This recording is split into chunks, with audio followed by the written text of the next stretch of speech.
Como la anterior clase les había dicho, algunos aspectos que ustedes tienen que tener en consideración en el encabezamiento de examen físico, uno de ellos era la facies, la característica de la cara de los pacientes.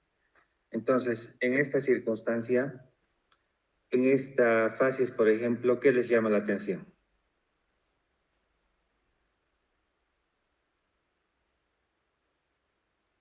El color de los ojos. A eso se llama heterocromía. Un aspecto de la cara puede hacer un diagnóstico. Entonces, para esto hay que hacer algunas reflexiones. Decir que la cara es un espejo de la mente y por ello puede mostrar alegría, tristeza, dolor, ansiedad, depresión o miedo. A su vez, también en la cara se pueden manifestar enfermedades generales o cambios de pigmentación o alteraciones metabólicas. Si tomamos en cuenta solamente la cara de los tegumentos, podemos hablar de palidez, rubicundez, cianosis, ictericia, melanosis. O si existen alteraciones metabólicas, por ejemplo, una facies de cara de luna llena, que es la facies de Cushing. Es en la observación de la cara donde primero se detecta al paciente si tiene estos cambios.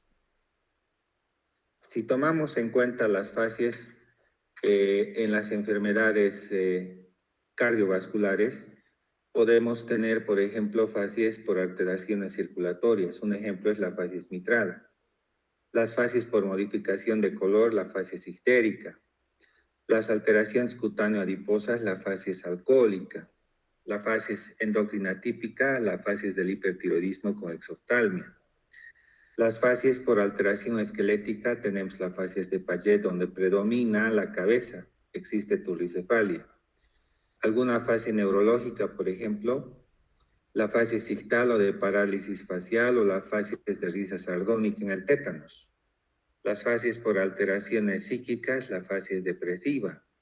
Facies metabólica, la facies de Handschuler-Christian, que parece un sapo. La facies hematológica, la facies de la hemofilia, por ejemplo. Aquí un poquito remarcando las alteraciones circulatorias donde tenemos estas facies que son clásicas, por ejemplo, la facies mitral, la facies aórtica, la facies de los cardíacos negros de Ayerza, la facies que ocurre en el síndrome de vena cava superior donde está edematizada la cara y el cuello solamente, y la facies donde existe una atrofia, hemiatrofia de la cara por una arteritis de la carótida, la facies de Takayasu-Martorell. Esta es una imagen que muestra la facies típica mitral donde el paciente tiene una eritrocianosis. Perdón que le interrumpa, pero no está cambiando las diapos. Se quedó en facies, creo.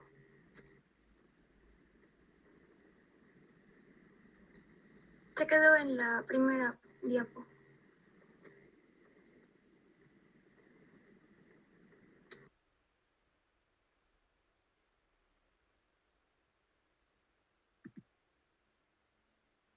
Ahora sí, ¿pueden ver? Sí, ahora sí.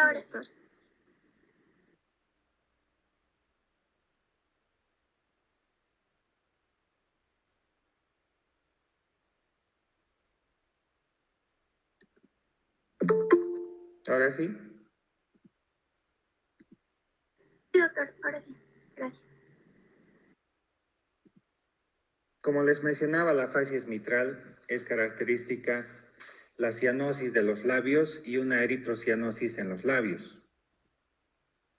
La facies aórtica, que ocurre en la insuficiencia aórtica cuando existe una alteración en el cierre de la válvula, existe un tinte pálido, mejillas retraídas y el signo de Muset. El paciente late con cada latido. Si tomamos en cuenta las modificaciones del color, tenemos la facies pálida, la facies cianótica, y si hay una combinación de las dos, encontramos la facies lívida. Ahora, dentro de la facies ictérica, podemos tener un tinte dorado, es la flavínica, un tinte verdoso, propio de las enfermedades biliares, la facies verdínica, ictericia verdínica, la facies rubínica, que se encuentra en algunas alteraciones hemolíticas, y la facies melánica, en los pacientes que tienen una ictericia crónica como los alcohólicos, por ejemplo. Ahora, la facies melanodérmica, donde existe alteraciones en el color hacia un color más oscuro, por ejemplo, vemos en el melasma, cloasma o en la enfermedad de Addison. Dentro de las alteraciones cutáneo-adiposas podemos ver la facies alcohólica. Típicamente existen dos tipos de facies alcohólica. Una facies alcohólica donde predomina un aumento del lóbulo de la nariz, a esto se llama rinofima. O existe la facies típica pelagroide, donde es oscura y en el sitio donde está cubierto por ropa, en el cuello existe una franja frontera oscura y no, que es el collar de Casal. La facies caquéstica es en la que existe la pérdida de la bola adiposa de Bichat. La facies esclerodérmica, la típica donde existe boca de pez y no existen arrugas. La facies lúpica, donde existe un eritema en el dorso nasal en forma de alas de mariposa. La facies hipocrática, que es una combinación de noftalmia con ausencia de bola adiposa de Bichat. La facies leonina, ¿sí? Disculpa la interrupción, pero se queda en la introducción. Muy bien. Doctor, ¿cómo está? Buenos días. Creo que cuando lo pone en modo presentaciones donde se cuelga. Ahora sí pueden ver, ¿verdad? Sí, ahora sí.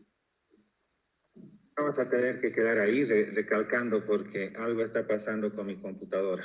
Bueno, en realidad es de mi esposa, he tenido que prestarme porque tengo problemas. Entonces, si ven claramente y que pasan las imágenes, me confirman. ¿Pasan las imágenes? Sí, doctor. Ya.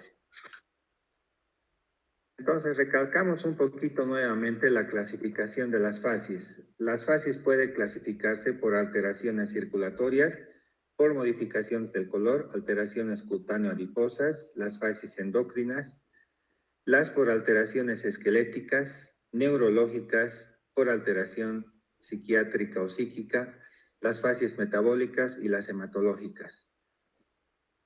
Las facies por alteraciones circulatorias tenemos estas típicas, la facies mitral, la facies aórtica, la facies de los cardíacos negros de Ayerza, relacionada con las enfermedades cardiopulmonares crónicas.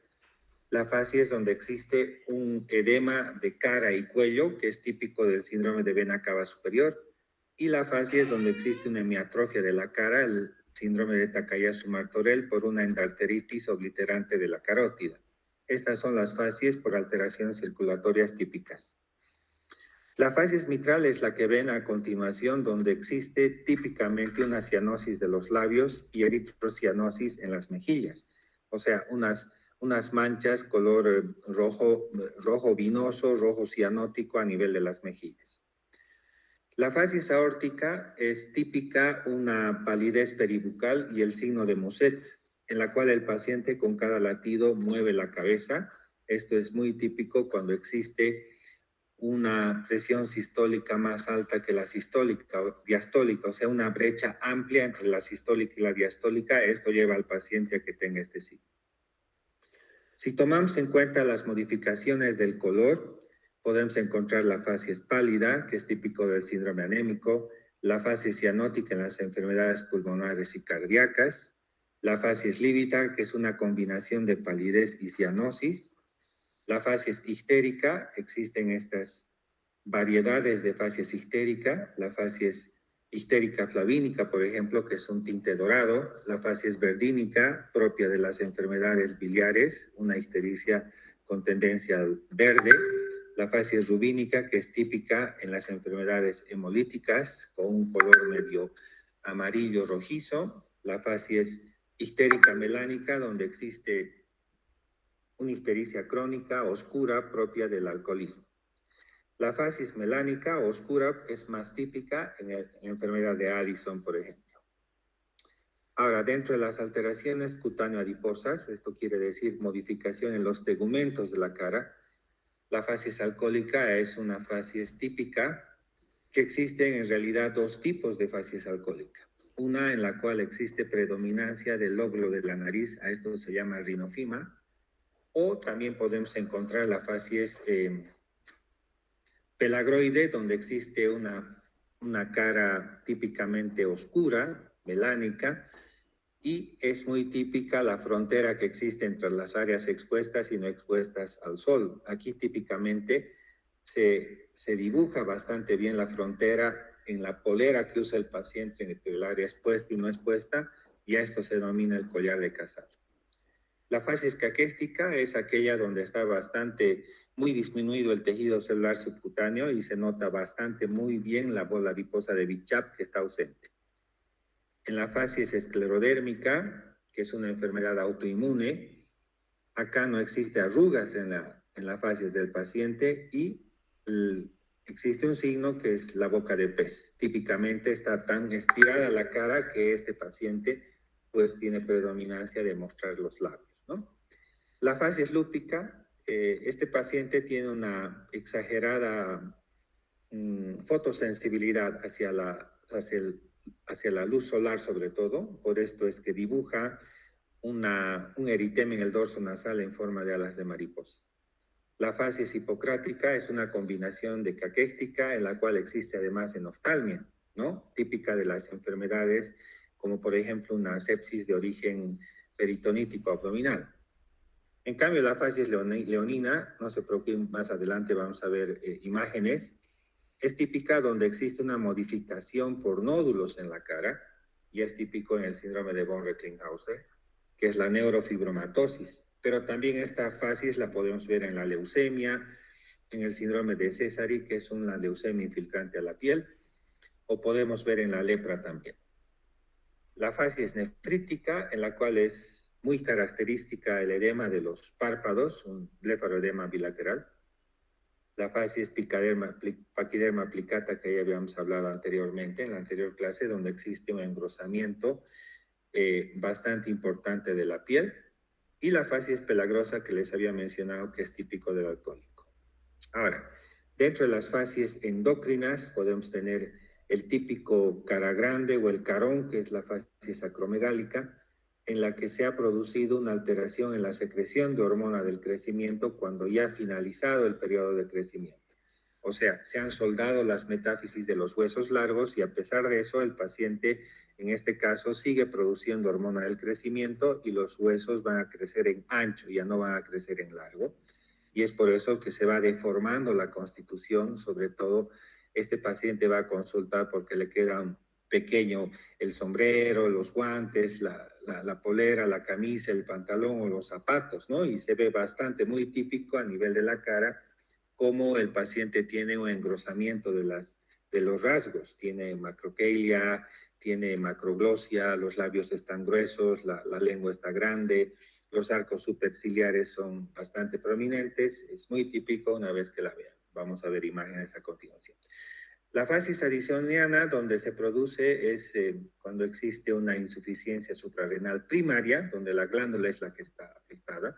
Es por esto que la hipófisis va a liberar, en estos casos, MSH junto a la CTH y se va a producir un aumento de la oscuridad de la tez, en este caso, se produce melanosis. ¿Y cómo diferenciar si el paciente es moreno? Pues las mucosas también son oscuras, la mucosa de perro semiológicamente que se llama así, ¿no? En la facies adrenogenital, donde existen ovarios poliquísticos, típicamente en estos, si es una mujer, tiene facies seborreica, es bastante grasosa, tiene acné, puede tener barro y bigote, que es el hirsutismo, ¿no?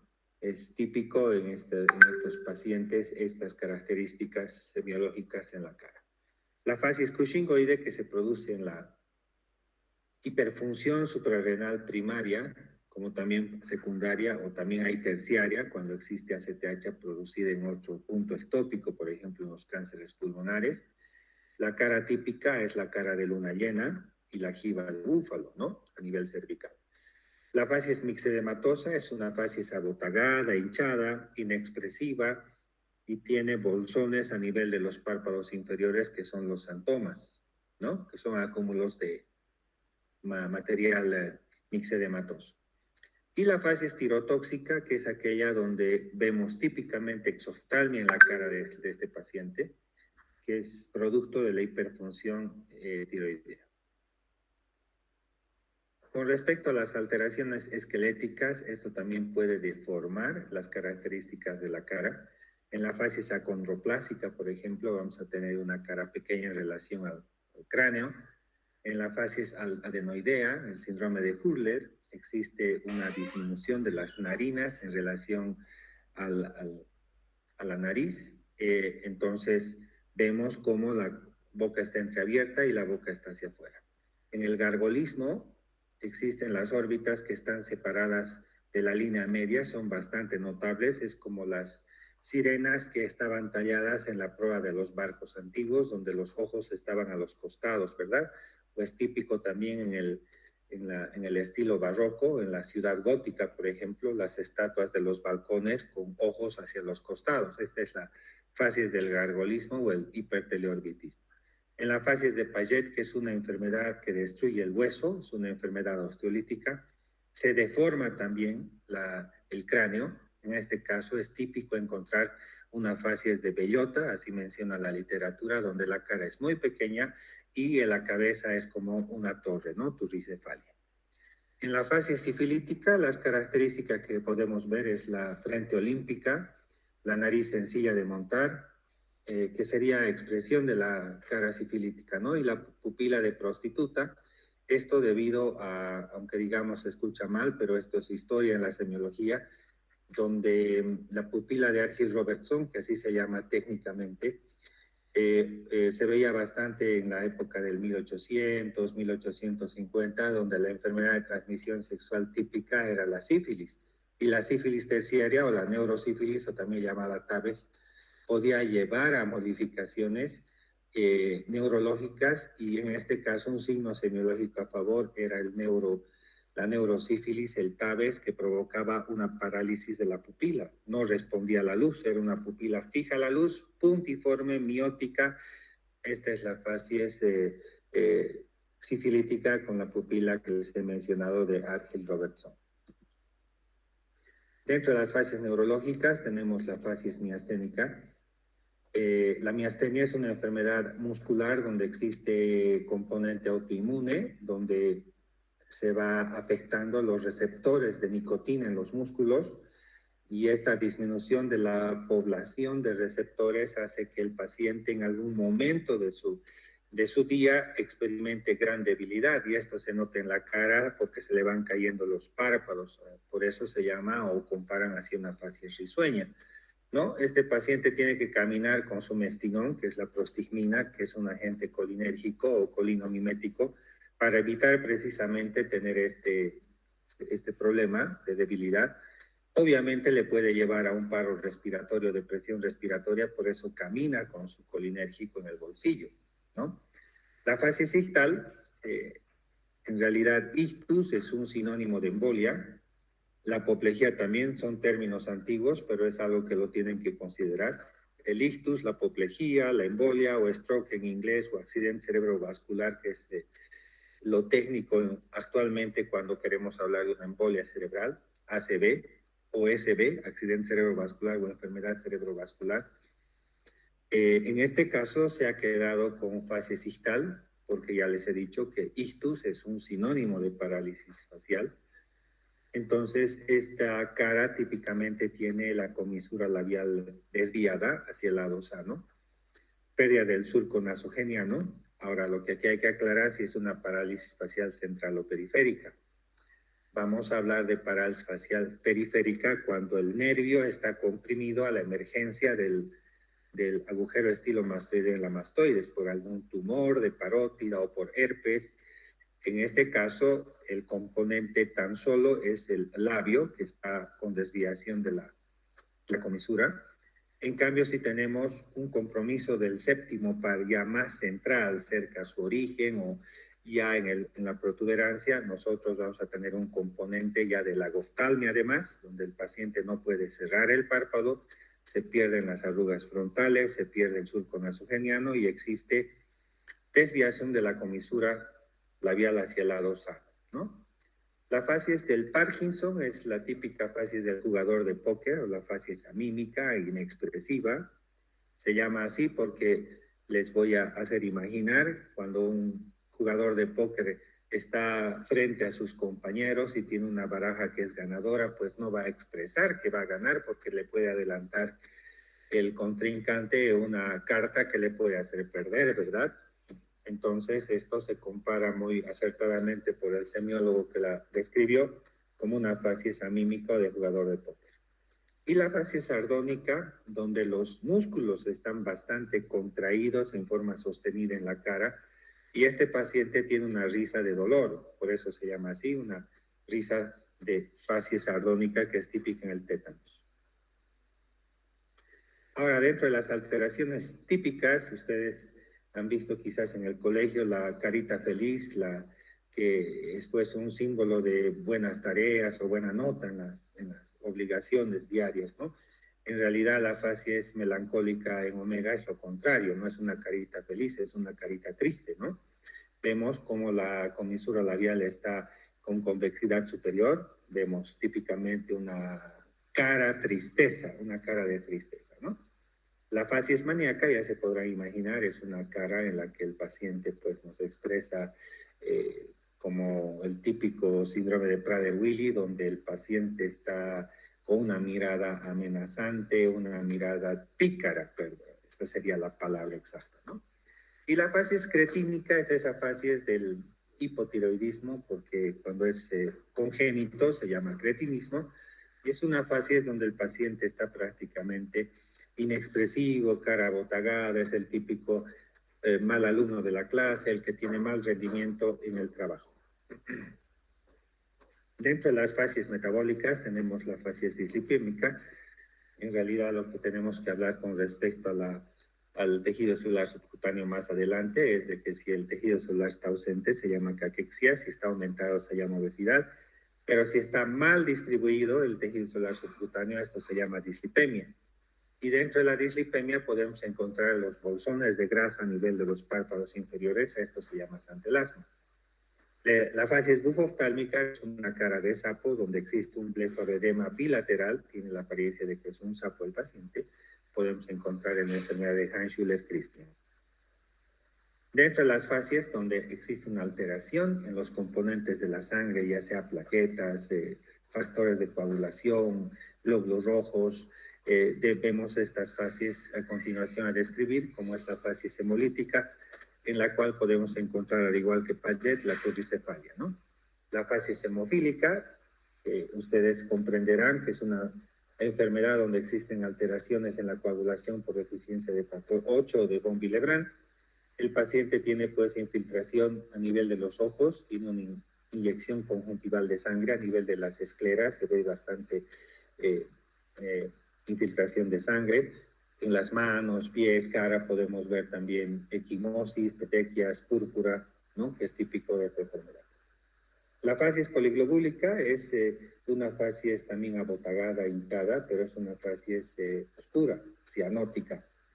Este paciente podemos encontrar bastante mucho en el altiplano, donde el paciente pues está sometido a una disminución de la presión barométrica de oxígeno y va compensando con los años el aumento de los glóbulos rojos, y esto va a llevar a que el paciente tenga algunas características típicas, consulta por trombosis cerebral, mesentérica, ¿no? Pero la cara típica de este paciente es una cara hinchada cianótica. Y por último, la facies porfírica, en la que existe una alteración cuando se expone a la luz del paciente. Cuando se expone a la luz por esta alteración que es en realidad genética, se va a producir una necrosis en ese sitio donde se ha expuesto al sol la piel. Aquí vamos a ver imágenes, como por ejemplo esta primera imagen que he recogido del libro de Shaposnik de Semiología Clásica.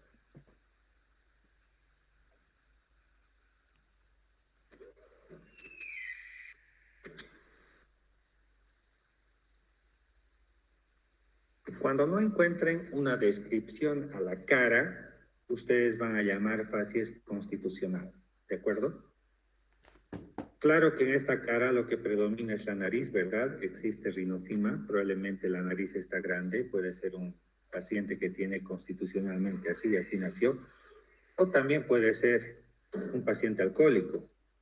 Sin embargo, algo característico que nos pueda llamar la atención acá, en caso de que no encontremos una descripción posible o clasificable, vamos a hablar de facies constitucional. Esta es una facies de alcoholismo, ¿no? Donde vemos predominantemente una nariz bastante grande, que es el rinofima alcohólico. Quizás hacer alusión a Cyrano de Bergerac, que alguna vez quizás han visto en algún episodio del Chapulín Colorado, donde es un caballero de la Edad Media que tenía típicamente una nariz bastante enorme, ¿no? Y hacen bastante broma con esta situación, para que se acuerden, ¿no? El rinofima alcohólico es típico en los alcohólicos. Esta es la facies de la esclerodermia, donde existe la boca de pez, una boca que está prácticamente estirada en los tegumentos, es la característica de la esclerodermia, donde no existen arrugas en la cara ni en la piel, por eso también existe compromiso y úlceras en los dedos, porque la piel está bastante estirada, pero a nivel de la cara lo típico es de que no existen arrugas y existe la típica boca de pez. Acá vemos, por ejemplo, una facies de parálisis facial, donde ustedes claramente ven a la izquierda de la imagen como la comisura labial está desviada. Esa es la facies ictal, así se llama, ¿no? De ictus, ictal. Esto es típico, ¿no? Es una cara bastante grande, labios gruesos, los arcos superciliares prominentes, la nariz grande en una mujer, ¿no? Esta es la acromegalia, ¿no? Que habíamos hablado que es una alteración metabólica donde existe una exagerada liberación de hormona del crecimiento en una persona que ya ha completado su crecimiento. Se han soltado los cartílagos de crecimiento hacia la longitud y pues se van ensanchando los huesos.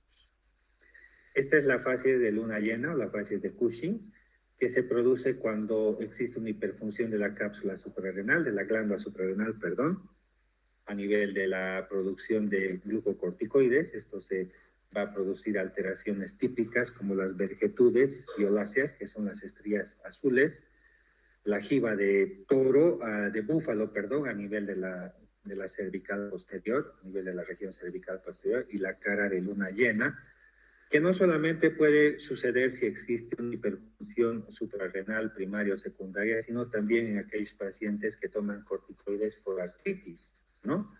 Estos pacientes van a ir al Cushing, ¿ya? Aquí tenemos un paciente con dislipemia, los síntomas típicamente, estos bolsones de grasa que están bastante muy típicos acá en los pacientes que tienen dislipemia, ¿no? Acá vemos, por ejemplo, el hipertiroidismo, que es típico de la ectoftalmia, del hipertiroideo, típico de los pacientes con hiperfunción de la glándula tiroidea. Esta es la facies de Paget, donde vemos turricefalia. Vemos típicamente una cara pequeña y un cráneo bastante muy prominente, ¿no?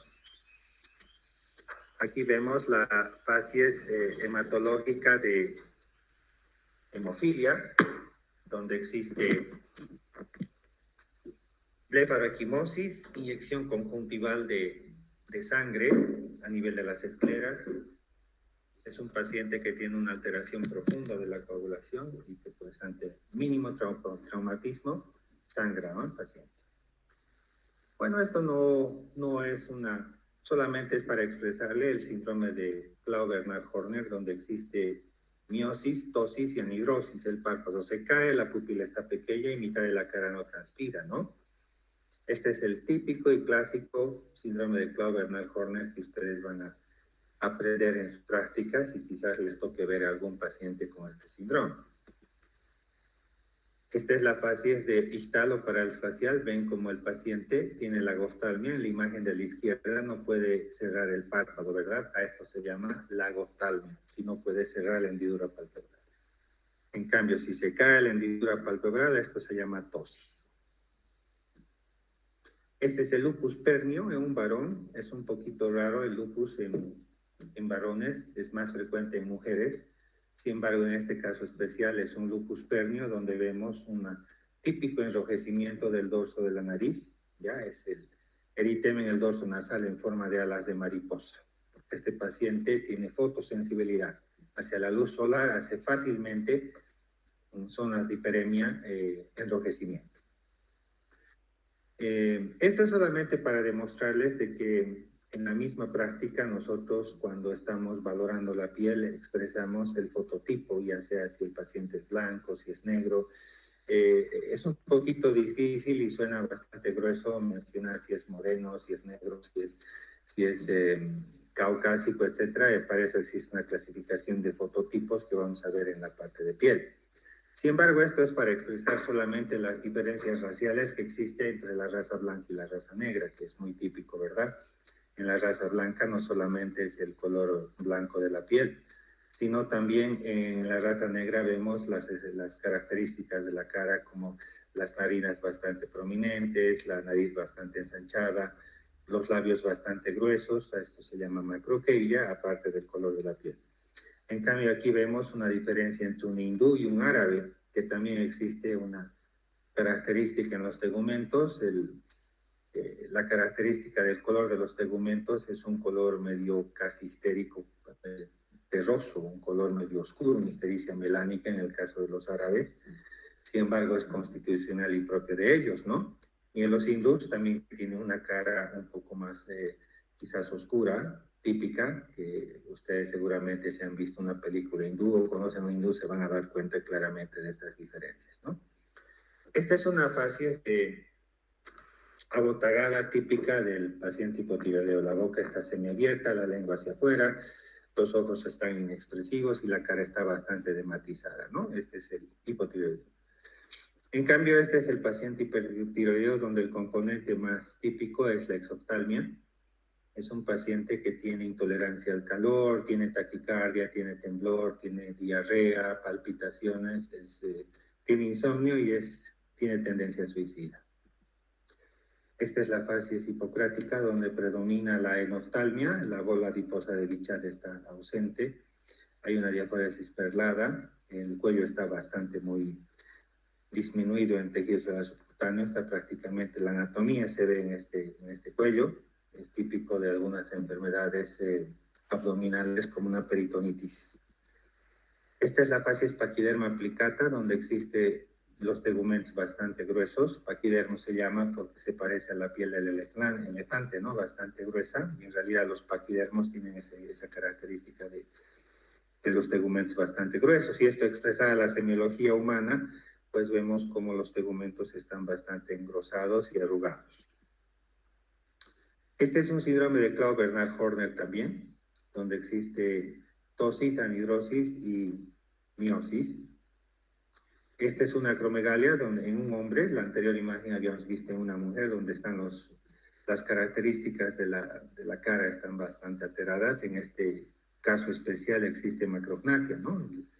El maxilar está bastante muy grande.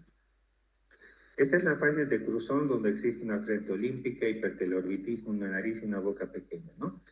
Este es típico de este síndrome, tiene una cara de pajarito. Esta es la enfermedad del síndrome de Down, donde existe epicanto, la boca semiabierta, la lengua hacia afuera. Es típico y ustedes también además de una vez han debido ver. En cambio, esta es la facies adenoidea, donde la adenoides es una glándula que se encuentra, más que glándula, es un nódulo linfático que se encuentra en la parte posterior de las cuanas.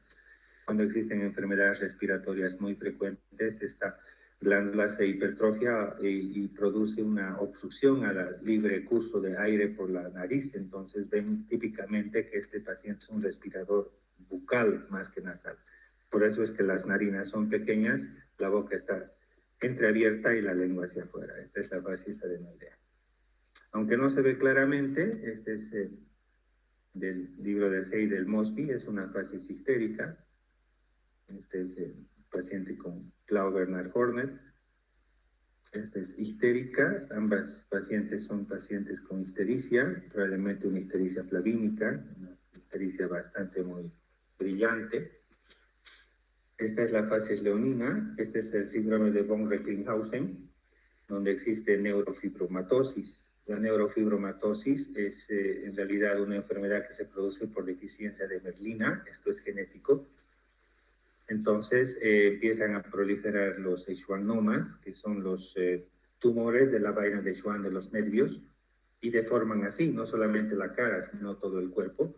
Y la primera expresión es que aparecen manchas de color café con leche en el paciente, sobre todo en el tórax, y a medida que pasa el tiempo, los años, aparece esta deformación a nivel, en este caso de la cara, se denomina facies leonina. Y esta facies no solamente se ve en este síndrome, se puede ver también en la lepra, en la leucemia infiltrante como el síndrome de Sézary y en la leucemia, ¿no? Este es otro lupus, donde vemos un eritema del dorso nasal, acá se ve muy más claramente.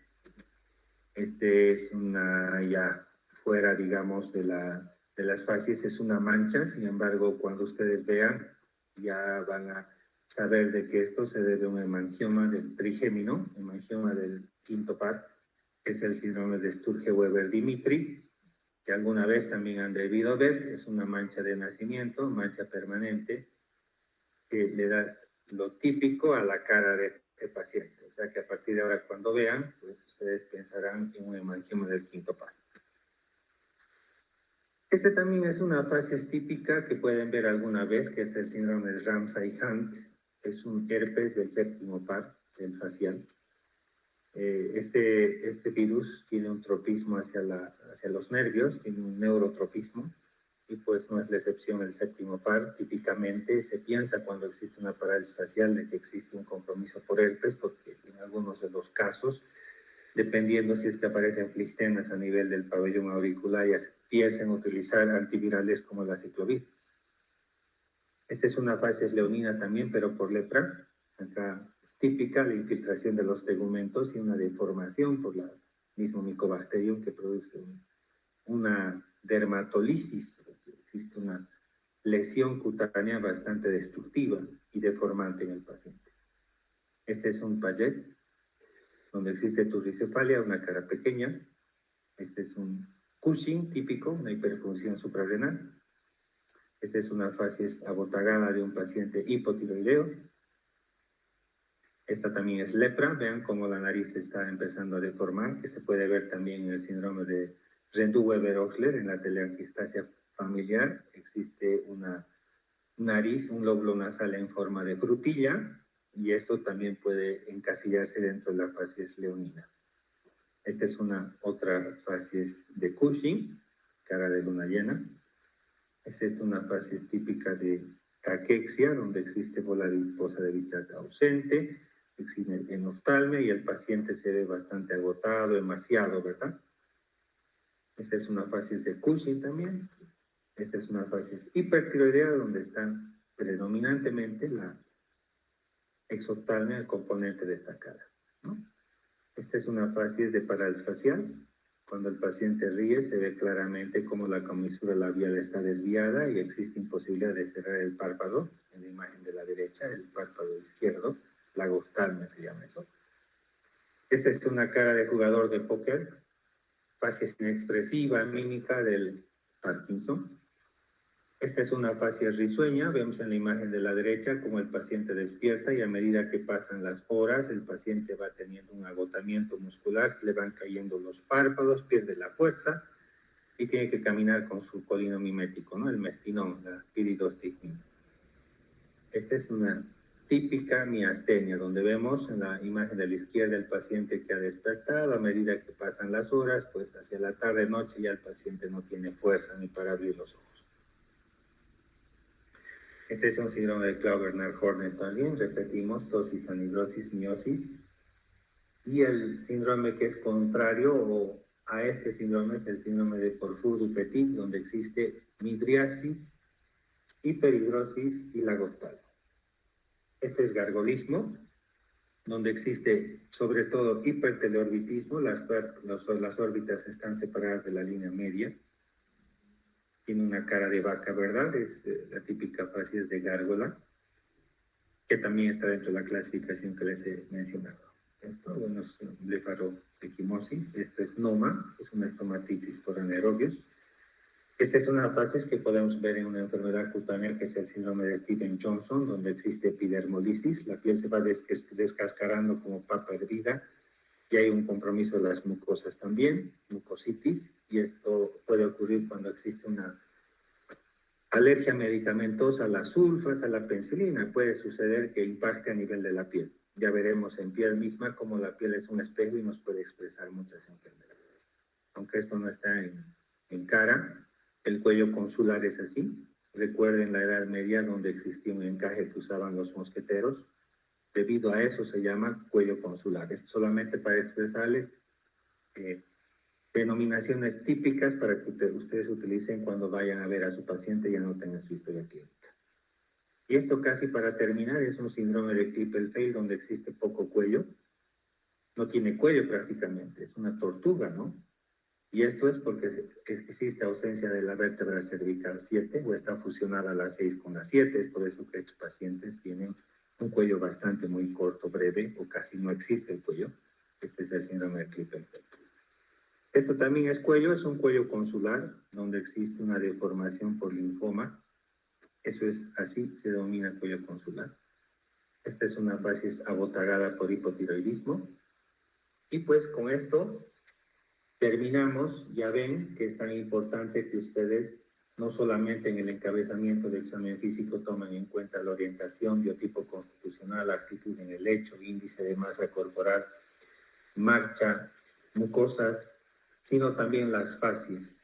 Así como han visto en esta clase breve, y con todas las disculpas por las alteraciones técnicas en el inicio, una cara puede hacer un diagnóstico. Pues si ustedes tienen una cara de luna llena, pensarán que es un Cushing. Si tienen exoftalmia, será un hipertiroideo. Si es un inexpresivo jugador de póker, será un Parkinson. Si tiene palidez de los tegúmenos, será una anemia. O si tiene una ictericia, estamos pensando en una hemólisis o una enfermedad de una hepatopatía, una enfermedad de obstrucción de la vía biliar. O si tenemos un paciente con una risa sardónica, una risa de dolor, será un tétanos. Entonces, como ven, una cara, cuando ustedes vayan al hospital y vayan haciendo una visita de todas las salas, vayan haciendo una práctica y mirando, pues no solamente las enfermedades pueden impactar a nivel de la cara de los diagnósticos, también tienen que saber que las caras en todos son diferentes, al igual que una huella dactilar. Puede haber una predominancia de la cara con respecto al cráneo, puede ser que el maxilar sea más pequeño o más grande o esté protruido, o las órbitas estén separadas de la línea media o la frente sea olímpica. Entonces, sin contar las alteraciones congénitas, ¿no? La hipoplasia del maxilar inferior, como el síndrome de Pierre-Robin, o cuando existe un cruzón donde existe una cara de pajarito, una frente olímpica, nariz y boca pequeña, hiperteleorbitismo. Entonces, la cara es prácticamente un sello del paciente que nos está consultando. Y más en la cirugía plástica, y tomando un poquito recuerdo de Fibonacci, que es un matemático de la Edad Media, donde actualmente se utiliza bastante inclusive el número áureo o el número perfecto para determinar los ejes en la cara para hacer cirugía plástica, ¿no? La cara perfecta. Con esto terminamos. No sé si tienen alguna inquietud y pregunta. Obviamente, con todas las disculpas, perdón, ha sido detalles técnicos desde el link de la reunión hasta la computadora. Estoy pues sin recursos tecnológicos. Me estoy prestando la computadora de mi esposa. Con todas las disculpas, si tienen alguna pregunta, adelante, les escucho.